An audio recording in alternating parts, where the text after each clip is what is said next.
Be'ezrat Hashem Idbarach, Shalom Ubracha, bonjour à tous. Donc la paracha de la semaine, parachat Kitavo. Très intéressant. La grande question qui se pose au début de la paracha, et entre autres le livre Oraganouz et plusieurs autres Mefarshim, commentateurs, ils posent la question, ils disent, quand maintenant Moshe Rabbeinu, alors c'est lui qui parle au Am Israël dans Sefer Devarim, Moshe Rabbeinu, il dit au Am Israël, Vaya kitavo el haaretz, asher Hashem Elohecha noten lecha nachala. En principe, il doit parler au peuple, donc ça devrait être au pluriel. Et là, on voit un truc incroyable. Moshe Rabbeinu parle au singulier. Il n'a pas dit Vaya kitavo ou au pluriel. El haaretz asher Hashem Elohenu, notre Dieu, ou bien Elokechem, vos dieux, noten lachem, lecha, tout est au singulier. Virishta, Viashavtaba. Tout est au singulier. Incroyable. Donc, c'est-à-dire quoi? Moshe parle au particulier, au singulier. À qui il parle? Oui, il parle à tout Am Israël. Bon, il y a une réponse. Une réponse qui est très connue, c'est que Moshe Rabbeinu, comme il ne rentre pas en Eretz Israël, la Gemara dit celui qui habite en Chutz La'aretz, Askaviachol, il n'a pas la même puissance de divinité qu'en Eretz Israël. Donc, comme Moshe Rabbeinu ne rentre pas en Eretz Israël, donc il dit Kaviachol Elokecha. C'est-à-dire la force de la divinité que vous aurez là-bas est plus forte que celle de Chutz La'aretz. Très bien. Ça aurait été bien hein, si c'était au pluriel. Donc il a dit Elokechem, vos dieux. Donc c'est parfait, il parle à tout Am Israël. Mais là, la grande question, elle se pose, pourquoi ça parle au singulier? Et là, avant de commencer, je veux d'abord raconter une histoire incroyable qui est arrivée avec des Bachurim qui devaient aller faire la mitzvah de Simchat Chatan Vekala. Et donc, ils se sont organisés dans une voiture, 5 Bachurim dans une voiture, pour aller faire la Simcha de leur ami qui étudie avec eux dans la même yeshiva de Chatan Vekala. Et voilà qu'au milieu de la route, la voiture, elle tombe en panne, et donc ça a pris du temps pour la réparer, et maintenant qu'ils l'ont réparée, ils ont 2 choix devant eux. Premier choix, c'est d'arriver, c'est-à-dire de faire d'abord, parce qu'ils n'avaient pas encore fait mincha, donc d'aller trouver un minyan pour mincha, et donc d'arriver en retard pour la choupa, et très possible qu'ils ratent la choupa, mais au moins ils auraient fait mincha en minyan. Deuxième possibilité, c'est de faire mincha, pour ne pas le rater, de le faire yachid, pas en minyan, parce que c'était seulement 5, mais d'arriver à l'heure à la choupa.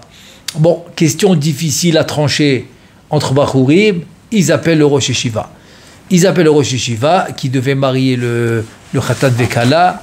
Il réfléchit, il leur dit, écoutez, vous faites mincha yachid, pas besoin de minyan, et vous venez à l'heure à la choupa, comme ça le Chatan, il n'aura pas de déception. Comme ça, le Ratan, il va être content, il va voir ses amis, parce qu'ils étaient des amis très proches du Ratan, de la yeshiva. Donc, il n'aura pas de déception. Maintenant, il y a un des 5, il prend le téléphone, il parle au Rosh Yeshiva, il dit, écoute, peut-être pour tout le monde, la réponse, elle marche, mais pas pour moi. Le Rosh Yeshiva, il dit, attends, si la réponse, elle marche pour tout le monde, pourquoi pas pour toi? Il dit, parce que moi, depuis que j'ai l'âge de 13 ans, c'est-à-dire depuis que j'ai l'âge de la bar mitzvah, j'ai jamais raté un minyan. Donc depuis la bar mitzvah, j'ai toujours fait le minyan de Shachrit, Mincha, Arvit. Donc je vois pas pourquoi aujourd'hui je devrais le rater. Donc eux, ils ont qu'à faire minyan yachid et aller. Moi, je vais aller faire mon minyan tranquille. Ils ont qu'à faire la tfila yachid, c'est-à-dire sans minyan. Mais moi, je suis obligé de faire mon minyan comme je l'ai jamais raté. Et il lui dit, voilà que le Rosh lui dit, tu sais, la réponse, elle est encore plus pour toi que pour tout le monde. Là, il est très étonné. Pour moi, plus que tout le monde. Pourquoi? Il dit, écoute bien. Parce que la Torah, c'est pas un livre de records. On n'est pas en train de faire des records. Il n'a jamais raté un minyan. La Torah, c'est Mlachon Nora'a. C'est un anciennement. C'est-à-dire que la Torah, finalement, c'est faire la bonne chose au bon moment. Et donc, il lui dit, le Rosh Yeshiva, la bonne chose au bon moment, c'est d'aller faire la mitzvah de Simchat Chatan Vekala. Donc tu vas faire comme eux. mincha yachid, et tu vas aller faire la mitzvah que tu dois faire à ce moment-là. Parce que souvent le Yetzer Hara, c'est vrai qu'il ne peut pas maintenant nous attaquer, ne pas faire la mitzvah. C'est comme maintenant quelqu'un, il va l'attaquer le matin, il dit, tu sais quoi, ce matin, pas besoin de mettre les tefilines. Impossible, il va jamais l'écouter. Il est habitué à mettre les tefilines tous les jours, c'est pas aujourd'hui qu'il va l'écouter. Ou va dire, tu sais quoi, Shabbat, pas nécessaire de faire Shabbat. Impossible, il va faire Shabbat. Donc il va venir nous attaquer dans des points de tzidkout, c'est-à-dire dans des points de soit tzaddik. Alors ici, par exemple, dans le point de faire un record, ça c'est un point pertinent que le Yetzer Hara, il aime beaucoup attaquer. Et pourquoi? Parce que souvent, ce qui arrive, c'est qu'il arrive à rentrer un peu de ga'ava, d'orgueil dans l'homme, parce qu'il est spécial, il est différent des autres. Il a rempli un record spécial que pas tout le monde l'a rempli. Donc ça lui fait de la ga'ava, de l'orgueil. Et le problème, il te dit le Zohar HaKadosh, c'est quand le Yetzer Hara, pour ne pas travailler dur, pas besoin de travailler dur, pour faire tomber l'homme plus facilement sans travailler dur, c'est très facile. Il le fait monter dans la ga'ava, dans l'orgueil, et là c'est facile. Il l'a dans sa poche. C'est pour ça que Shlomo Amelech, il dit l'ifne shever gaon. Chazve shalom. L'ifne shever, ça veut dire de tomber, de se casser, de casser l'homme. Avant de casser l'homme, qu'est-ce qu'il fait le Yetzer Hara? Gaon, c'est la ga'ava. La ga'ava, elle fait tomber l'homme. Bon, ça c'est juste pour un peu expliquer c'est quoi la notion de marquer le record. Pourquoi l'homme il veut le record? Parce qu'en fait c'est le Yetzer Hara qui le pousse à la ga'ava, il le pousse à l'orgueil. Parce que quand tu es différent de tout le monde, tu as quelque chose que pas tout le monde dit là, automatiquement ça donne de l'orgueil. Et là maintenant la Torah vient nous dire pas du tout. La Torah c'est pas un record. C'est pas de remplir des livres de records, pas du tout. La Torah, c'est Hora'a, de faire la bonne chose au bon moment. Et moi, je pense que Bessiata Dishmaya, que cette notion, elle est mentionnée par Moshe Rabbeinu. Il vient Moshe Rabbeinu, il parle au singulier. Mais attends, c'est une question que j'avais pendant très longtemps, je comprends pas. Tu es en train de parler à un peuple. Qu'est-ce que tu me fais un passouk au complet, tellement important, que tu vas rentrer en Eretz Israël, etc. Et tu es en train de me parler. Tu vas parler des Bikurim. Après encore les Bikurim, il va dire Elohecha, il va continuer à parler au singulier. Avec les Bikurim, il parle encore au singulier. Ah, j'ai une grosse question, c'était une grosse question pour moi. Et là, aujourd'hui, je pense que Bessiata Dishmaya, la réponse, c'est qu'il y a un message extraordinaire de Moshe Rabbeinu. Moshe Rabbeinu, il te dit, la Torah, c'est pas un livre de record. Non. C'est quoi? C'est un livre de Hora'a, d'enseignement, et tu dois accomplir. Alors maintenant, est-ce que tout le monde peut accomplir de la même manière? La réponse est non, pas possible. Pourquoi c'est pas possible? Parce que comme il dit Rabbeinu Chaim Vital, il y a trois notions qu'on doit faire pendant les années où l'homme il est dans ce monde, c'est libun, tikkun, ve-birur. C'est quoi? C'est-à-dire le birur, c'est entre le bien, entre le ra et le tov, après la faute de Adam Rishon. Le libun, ça vient du mot les laben du mot lavan, de se rendre lavan, de se purifier, de réparer les fautes. Et le tikkun, c'est par exemple le gilgul, c'est pour réparer ce qu'on a, réparer ce qu'on doit réparer dans le Gilgul présent. Voilà, ça c'est. Et donc ça devient personnel. Ça veut dire, tant qu'on a un point commun, collectif, qu'on doit faire ensemble, parce qu'on est un peuple, on est âme, on est un peuple, et d'un autre côté, on a notre travail personnel qui va nous amener à notre but et à notre tikkun. Et là vient Moshe Rabbeinu qui vient nous enseigner. Il nous dit voilà, au singulier, noten lecha, il te donne à toi, nachala. On sait que Eretz, c'est la malchut. C'est la malchut. Et c'est quoi la malchut? C'est notre mère spirituelle, celle qui nous a enfanté, celle qui a enfanté la neshama. Donc la Eretz, au singulier, Virishta Vyashavtaba, il dit le Ben Ishraï dans Aderet Eliyahu, c'est la Torah. Virishta que tu vas hériter, c'est la Torah.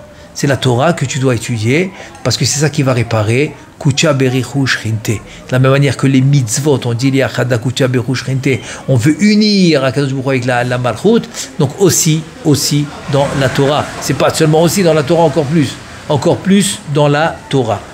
Et là, il nous dit Aderet Eliyahu, le Ben Israël nous dit encore un autre truc incroyable.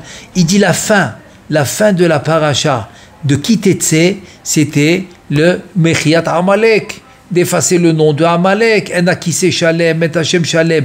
La chaise d'Akadosh Baruch Hu n'est pas complète. Qu'est-ce qu'il y a dans le Kes? Kes, c'est sans le Aleph. C'est qui c'est sans le Aleph. Qu'il y a dans le Kes, Ya, Yudke, il manque le Vavke. Donc, En Hashem Shalem, le nom, il n'est pas complet, il y a seulement le Yudke, il manque le Vavke. Il n'y a pas le Kissé, la chaise n'est pas complète, il y a seulement le Chaf et le Samer, Kes, il manque le Aleph. Donc, ça veut dire que quoi? Ça veut dire que maintenant, il est incomplet. Et pour être complet, qu'est-ce qu'il faut? Amalek. Donc, Amalek, qu'est-ce qu'il dit Rashi? Asher karecha baderech. Tout de suite, Rashi, qu'est-ce qu'il nous dit? Trois pirouchim. Il dit Amalek, c'est quoi? Karecha. C'est quoi Karecha? Il dit d'abord le Karecha, c'est la chose mikre. Mikre, ça veut dire par hasard. Il n'y a pas de chas v'shalom, ouais. Il n'y a pas de hashgacha. Il n'y a pas de présence de hashgacha, de providence divine à chaque instant. Non, c'est un mikre. Ça, c'est Amalek. Ça, il faut les voir. Et ça, c'est personnel. Parce que chacun, il va le faire selon sa compréhension, selon sa émouna, selon son bitachon. Alors ça, c'est Elohecha. Donc c'est pour ça la juxtaposition entre Elohecha, quand on rentre dans la terre, et avec Amalek. Le deuxième, c'est Keri Vetum'a. Milachon, Asher Karecha, Keri Vetum'a. C'est la Touma, c'est Shalom, c'est l'impureté. Donc ça aussi, c'est personnel. Chacun, comment il va garder ses yeux de voir des mauvaises choses, et ses pensées aussi, de garder ses pensées. Donc ça aussi, c'est personnel, c'est Elokecha. Donc c'est ton Dieu. C'est pour ça que c'est au singulier. Et c'est quoi le troisième? Donc le troisième, il te dit, c'est Kar Vechom. Cher Karecha, c'est du mot Kar, c'est froid et chaud. C'est quoi froid et chaud? Ça veut dire que Amalek, c'est refroidir le juif dans la Torah et dans les mitzvot. Et là, Rashi, tout le monde connaît le machal qu'il nous donne. C'est comme le machal d'une baignoire brûlante. On te dit, attends, c'est brûlant, ne rentre pas. Et il te dit, je m'en fous. Il s'en fout de se faire brûler. Au moins, il va refroidir la baignoire. Il va refroidir l'eau de la baignoire qui est chaude. C'est ça, Amalek. Amalek, c'est pas grave, il va se brûler. Il va refroidir la peur des nations envers nous, envers Am Israël. Ça, c'est Amalek aussi. Donc, c'est quoi? C'est la froideur. Se refroidir des mitzvot et de la Torah. Parce que se réchauffer dans les mitzvot et la Torah, ça annule Amalek. La Kedusha, c'est le deuxième pirouche, le Kiri, la Touma. La Kedusha annule Amalek. Et le Ashgacha Pratit, comme il dit avec Yosef, Shem, Shamaim, Shagur, Befiv, tout le temps c'est la Ashgacha Pratit. À chaque fois, comme il dit David Ameler, Shiviti Adonai, les Negdi Tamid, la Ashgacha Pratit, elle annule Amalek. Donc Ashgacha Pratit, c'est contre le premier pirouche de Rashi, ça annule Amalek. Il n'y a pas de Mikre. Comme le mot Mikre lui-même, c'est Rak Me Hashem. Mikre, le mot Mikre, comment j'écris Mikre? Même Kouf, Resh, He. Tu prends le Resh et le Kouf, ça fait Rak. Il te reste le même et le He. Rak Me Hashem. Donc voilà, l'Ashgacha Pratit, Shiviti Hashem le Negdi Tamid, ça annule Amalek. Ensuite, on a dit que le deuxième, c'est le Keriv et la Touma, la Gdusha. Garder ses yeux, ses pensées, la Gdusha, ça annule Amalek. Et le troisième pirouche, on a dit que c'est quoi? Le Kar et le Chom, c'est la froideur. Il te dit se renforcer dans la Torah avec beaucoup d'enthousiasme et se dire de le faire d'une manière chaude, se dire avec enthousiasme. Et bien voilà, ça annule Amalek. Amalek, c'est la froideur de faire les choses très très froides dans la Torah. Et ça marche pas. Il faut, dans la Torah, on peut pas être sec. Ça, je raconte une histoire comme ça s'est passé avec le Chazonish. Le Chazonish, ça peut nous donner une petite idée qu'il faut toujours regarder le Regesh. Le Regesh, c'est la sensibilité dans la Torah. Il ne faut pas être froid. Par exemple, il étudiait Shabbat avec un élève. Et pendant qu'il étudiait Shabbat, dans la table qui était juste à côté d'eux, il y avait une nappe blanche de Shabbat. Et voilà que les fenêtres du Beth Midrash sont ouvertes, vient le vent et il fait voler la nappe et elle tombe par terre. Donc l'élève, jamais il va se lever en pleine étude avec le Chazon Ish, le Gdol Hador, pour aller ramasser la nappe. Et voilà que l'élève, très étonné, il voit le Chazon Ish se lever. Il se dirige vers la table, il prend la nappe, il la remet sur la table, il revient étudier. Bon, là maintenant, l'élève, il dit, écoute, Torahi venilmod adit sarir. Donc on voit bien que c'est une leçon de Torah que je viens de voir, donc je suis obligé de demander l'explication au Chazon Ish Gdol Hador. Et il lui dit, le Chazon Ish, écoute, si maintenant, Ani mita'allem, ça veut dire que je ne fais pas attention à ce qui s'est passé autour de moi, donc petit à petit, je vais former en moi on va dire une froideur dans la Avodat Hashem. Donc je ne veux pas maintenant perdre ma sensibilité. Maintenant, j'ai été sensible par le fait que la nappe est tombée par terre, alors je ne vais pas l'éteindre. Et nous, au fur et à mesure, des fois l'homme il éteint ses sensibilités ici, ses sensibilités là-bas. Donc arrivé par exemple devant une mitzvah, il reste froid. Il ne va pas courir vers la mitzvah, comme il dit la Mishnah. Mitzvah balearda al tachmitzena, milachon chometz. C'est-à-dire que le vin qui va tourner, il va devenir du vinaigre. Al tachmitzena, qui ne devient pas du vinaigre. Ou bien milachon, c'est le langage de chametz. Le pain qui va monter, c'est du chametz. On sait que la matzah, c'est yetzeratov, chametz, yetzerara. Donc ça veut dire que quoi, il va créer en lui une froideur dans la Torah. Il dit non, al-tachmitzena, reste sensible pour les mitzvot et pour la Torah. Donc ça c'est par rapport à la juxtaposition de Amalek avec Elokecha. Donc ça c'est comme ça qu'on va annuler Amalek. Maintenant, le truc de la marshava. Le truc de la marshava, on a dit de garder la marshava, comment ça peut se faire. Et là, le Ben Ishraï dans un autre livre de Od Yosef Chaim Drashot, là-bas il ramène un truc incroyable. Il dit, écoute, dans la Torah, il dit comme ça, Ki tivne bait chadash, quand tu vas construire une nouvelle maison, alors on va dire, tu vas faire une barrière dans ton toit, pour la nouvelle, pour ne pas verser du sang de quelqu'un qui peut tomber de là-bas, il va mourir, chas v'shalom. Et il te dit, qui Paul Anofel, qui ne va pas tomber là-bas et tu vas verser du sang, tu vas causer à verser du sang. Ça, c'est ce qu'il nous dit le Ben Ishraï. Et là, il nous dit Ben Ishraï en Remez, il nous dit comme ça, que Baït, c'est le corps de l'homme. Le toit de l'homme, c'est la tête. Le Ma'ake, qui est on va dire la barrière, il te dit, c'est la shmira, c'est de te faire une barrière dans les mauvaises pensées, dans la tête.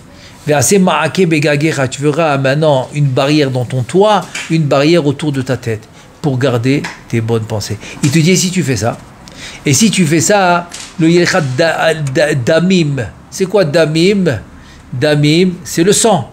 Très bien, mais en remez, Bessiata Dishmaya, ça j'ai rajouté en remez. Damim, si tu divises le mot en damim, ça fait quoi? Ça fait dalet maim. C'est quoi dalet maim? C'est 4 maim. C'est quoi 4 maim? On sait que la Torah est comparée à l'eau. Un Torah est la maim. Bon, en parenthèse, pourquoi d'Afrique la Torah est comparée à l'eau? Qu'est-ce qu'il y a de spécial dans l'eau? Alors, on peut dire que Bessiata Dishmaya, dans la Mishnah de Brachot, il te dit comme ça, Achote maim litzmao, quelqu'un qui boit de l'eau quand il a soif, mevarer shakol nia bidvaro. Ça veut dire que si maintenant l'homme il a pas soif, il n'y a pas de bracha dans l'eau. Pourquoi? Parce que le goût de l'eau, il est seulement quand tu as soif. Alors si tu as soif, l'eau elle a du goût, alors tu fais shakol nia bidvaro. Mais si tu n'as pas soif, elle n'a pas de goût. Pas de bracha.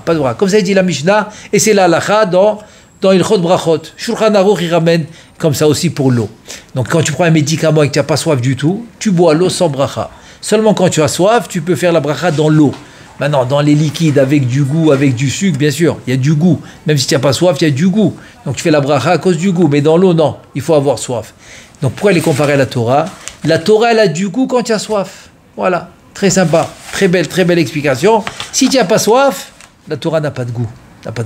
Si tu veux que la Torah elle a du goût, il faut avoir soif. Donc on voit que la Torah était comparée à l'eau. Très bien. Et c'est quoi ces 4 maïm? Arba maïm, c'est quoi? Il te dit en fait, damim, tu ne vas pas verser du sang. Je veux pas de sang matériel physique. Je veux pas que tu le verses. Donc tu vas mettre maintenant le ma'aké, la barrière dans ton toit, etc. Mais la Gemara dans les Darim, elle dit milav atashomé ahen, mihen atashomé alav. De la négation, tu comprends le positif. Et du positif, tu comprends la négation. Ici, il te dit je veux pas de damim, tu vas pas verser du sang. Tu vas pas verser quel sang? Physique. Tu vas pas tuer quelqu'un. Mais alors c'est quoi le positif? Comme milav atashomé ahen, c'est-à-dire du négatif, tu veux le positif d'ici de arba, de damim, que tu fais arba maim, c'est le positif. C'est quoi? C'est les 4 O. C'est quoi les 4 O? Si l'eau est comparée à la Torah, on a 4 parties de la Torah. Pardes, pshat, remez, drash, sod. Damim, arba maim. Si tu mets la barrière dans ta marshava, tu obtiens les arba maim. Tu obtiens tout le pardes. Tout le pardes. Magnifique, magnifique. Et ça aussi, ça rentre dans ce qu'on a dit, le remez. Ça rentre dans le remez qui dit Moshe Rabbeinu, Elohecha tout au singulier. Alors qu'il parle tout un peuple, parce que ça, c'est des choses au singulier. Combien tu vas garder ta marshava, c'est le singulier. Combien tu vas réussir à annuler Amalek, comme on a dit tout à l'heure, singulier. Toutes ces choses-là que l'homme y fait jour, c'est singulier. C'est chacun selon son niveau. Et si on continue maintenant, juste après, qu'est-ce qu'elle demande de quoi elle parle la paracha? Des bikurim. C'est quoi les bikurim? C'est les premiers fruits, les prépices, les premiers fruits. Les premiers fruits qui vont sortir, tu les amènes à qui? À Kadosh Baruch Hu. Et ils faisaient une grande fête, tout le monde s'arrête de travailler, ils font du kavod, tu as amené les premiers fruits, Réchit, Périade, Madera, etc. Tu tout amènes tout ça, et ça fait beaucoup de kavod à l'homme qui a su donner les premiers fruits qui sont poussés dans l'arbre, de les amener au Beth Amikdash.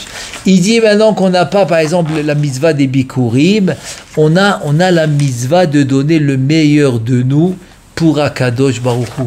Je donne un exemple, c'est bientôt maintenant les fêtes, Rosh Hashanah Kippour. Alors il dit maintenant quelqu'un qui a une belle voix, alors, Chabet Akadosh Begonecha. C'est quoi Begonecha? Ça veut dire avec ta voix. Tu vas donner le kavod à Hachem. C'est pour ça qu'il ne faut pas le faire chas v'shalom pour la ga'ava, chas v'shalom. Non, tu vas le faire pour Hachem. Si maintenant quelqu'un pour Hachem, il a la richesse, eh bien il va donner l'ichvod à Kadosh Baruch Hu. Et celui qui a de la force physique, il va aider maintenant les faibles. Je sais pas moi. Celui qui a de l'intelligence, quelque part, il va aider celui qui n'en a pas. Celui qui connaît un sujet plus que l'autre, il va aider l'autre. Celui que Baruch Hachem, il connaît la Torah, il va enseigner à l'autre, etc., etc. Ça aussi, ça devient personnel, parce que pas chacun il a la même chose à donner, et donc c'est un remez dans quoi? C'est un remez dans les bikurim. C'est quoi le remez dans les bikurim? Le remez dans les bikurim, c'est de donner le meilleur de toi, le donner pour Akadosh Baruch Hu. Et ça, c'est les bikurim. Et là, il te dit, Yevarechecha Hashem. Et c'est là qu'il va te donner la bracha Akadosh Baruch Hu. Bekol HaTov. Bekol HaTov, il te dit, c'est quoi le Tov? Orach Chaim HaKadosh, Bamakom, il ramène le Tov, 2 pérouchim. Il dit un Tov, et là, Kadosh Baruch Hu. C'est-à-dire que Kadosh Baruch Hu te dit, viens, tu me donnes le mieux, viens, tiens à moi. Alors, c'est-à-dire que Kadosh Baruch Hu, il va se rapprocher de toi. Il va une proximité avec Hachem. Alors, celui qui est proche d'Akadosh Baruch Hu, est-ce qu'il peut manquer de quelque chose? Jamais. Donc ça, c'est un Tov. Il dit Orach Chaim HaKadosh, il y a un deuxième Tov. Un Tov et la Torah. Et là, il va t'ouvrir la compréhension de la Torah. Et là, le fameux Orach Chaim HaKadosh, ils ont même fait de ça une chanson. Ima ben Adam ayu margishim. Si l'homme il était sensible à goûter la douceur de la Torah, il serait comme un fou. Il serait comme un fou en train de courir après la Torah. C'est un peu. C'est une fois quelqu'un, et je sais pas, il me parlait parce qu'il a fait tchouva. Il me parlait qu'il prenait des drogues, etc. Je lui ai dit, tu sais, moi, je connais pas tes drogues à toi. Mais moi, j'ai une drogue que tu n'as jamais goûtée. Il me regarde. Il me dit, quoi, tu fumes de la drogue? Je lui dis, oui, c'est la Torah. La Torah. C'est ce qu'il dit au Orach Chaim HaKadosh. C'est la Torah. La Torah, c'est une drogue positive. Positive. Tu ne peux plus t'en séparer. C'est que, comme il dit le Midrash, Ohev kesef lo isba kesef. Zele omazeh asa elokim. Celui qui aime l'argent ne sera jamais rassasié de l'argent. Alors pareil, celui qui aime la Torah, ça jamais rassasié de la Torah. Oev kesef, oev Torah, lo isba kesef. Donc c'est une matana, c'est un cadeau que Akadosh Baruch Hu il te donne, Et c'est comme ça que l'homme, il s'arrête jamais. Parce qu'il y a beaucoup de niveaux à atteindre. Et c'est comme ça que l'homme, il arrive à avancer. Donc moi, je pense que c'est le remez. C'est le remez de Moshe Rabbeinu avec Hashem Elokecha. C'est un remez. C'est-à-dire que maintenant, il parle de la... Comme on a dit au début, attends, c'est pas possible. Tu es en train de parler à un peuple au complet, tu me parles que singulier, tout le pasouk. Et dans le Bikurim aussi, il continue à parler au singulier. Comme j'ai dit au début, tout le pasouk. Kitavo, c'est pas écrit Kitavo. Après, il te dit, elle arrête à Elohecha, au singulier. Notel lecha, Nachalaverishta, etc. Viashaftaba, au singulier. Alors moi, je pense que c'est un très beau remez. Et pour finir, comme c'est maintenant un moment de Elul, se préparer au Yamim Noraim, c'est-à-dire au Rosh Hashanah, Kippour, Yom Hadin, etc. Et j'ai vu dans le Ben Ishraï un truc incroyable par rapport à la tzedaka. Moi, je pense que c'est intéressant. C'est intéressant de connaître ce Ben Ishraï. Ça peut nous aider. Ça peut nous ouvrir l'esprit. Pour nous aider l'esprit. Quand la Torah te dit Patoar tiftar, naton titen. La Torah elle répète 2 fois. Ouvre tes mains, elle répète. Donne, elle répète. Pourquoi elle répète? Parce qu'elle sait que l'homme, il a de la difficulté avec ça. Et moi, je pense que le Ben Ishraï, il va beaucoup nous aider là-dessus. Comment? Il dit, écoute bien. Facile. Puis on va dire que maintenant, Rosh Hashanah, alors, comme on dit Mitishrei à Tishrei, comme on dit la Gemara dans Rosh Hashanah, Ktuvim lo mezonotav shel Adam. Ça veut dire que quoi? Tu reçois un psak à Rosh Hashanah, voilà le montant que tu auras pour toute l'année. Bon, c'est évident que c'est écrit là-bas, à part Chutz Mitishrei, c'est quoi? Ce que tu vas faire pour la Torah, pour les Yamim Tovim, pour le Shabbat, pour le Rosh Chodesh, et le Ritva, il dit pour les mitzvot, ce que tu vas faire pour les mitzvot, Hachem, il va te le rendre. Il dit le Ben Ishraï, à part ça, donc tu auras ce qu'on va te donner. Par exemple, je donne un exemple. Allez, on va dire un exemple, $100 000. $100 000 pour l'année. Magnifique. Il te dit donc, si tu vas faire maintenant les mitzvot avec, on va te les rendre. Mais le 100 000, c'est pour les choses personnelles. Voilà, très bien. Il te dit, si maintenant tu as envie de donner de la tzedaka, Ben Ishraï dit, n'aie pas peur. Pazer gadol, c'est-à-dire, vas-y, tu peux y aller. Mais c'est pas possible. Parce que si je vais aller, attends, il a dit que tu m'as Tishrei, c'est 100 000. Si c'est 100 000, je vais donner maintenant 50 000. Il va me rester 50 000. Je vais donner 60 000. Il va me rester 40 000. Il dit pas du tout. Pas du tout. Les 100 000, ils vont pas bouger. Il y aura 60 000 de plus. De plus. C'est-à-dire, ce que tu donnes, ça va être en plus. C'est pas dans les 100 000. Donc les 100 000 ne bougent pas. Mais tu auras 60 000 de plus. Et là, tu auras Olamazé, c'est les pérotes, et Olamaba, c'est le Keren, c'est la mitzvah. Il dit le Ben Ishraï, imagine-toi maintenant, qu'il ne donne pas. Aucune différence. Les 100 000 sont restés pour les deux. Ils ont gardé les deux, les 100 000. Celui qui a donné, il a eu à la fin ses 100 000, ça n'a pas bougé, parce qu'on lui a rendu. Et l'autre qui n'a pas donné, il a eu les 100 000, ça n'a pas bougé. Mais imagine-toi maintenant, les 60 000. Les 60 000, c'est une différence énorme. C'est-à-dire que l'autre, il a donné, il a fait la mitzvah. Donc il a eu Olamazé, c'est les pérotes, Olamaba. Parce que la seule mitzvah qui est au niveau de la Torah, Olamaba, c'est la tzedaka. Comment? Alors, Chachamim, ils disent comme ça. Ils disent que quand l'homme, il fait une mitzvah, elle s'écrit dans son front. Et si Chas v'Shalom, il fait une avera, ça efface la mitzvah qu'il a faite. Si maintenant l'homme, il étudie la Torah, ça écrit dans son front. S'il fait une avera chas v'shalom, la avera n'efface pas la Torah qu'il a étudiée. Elle reste.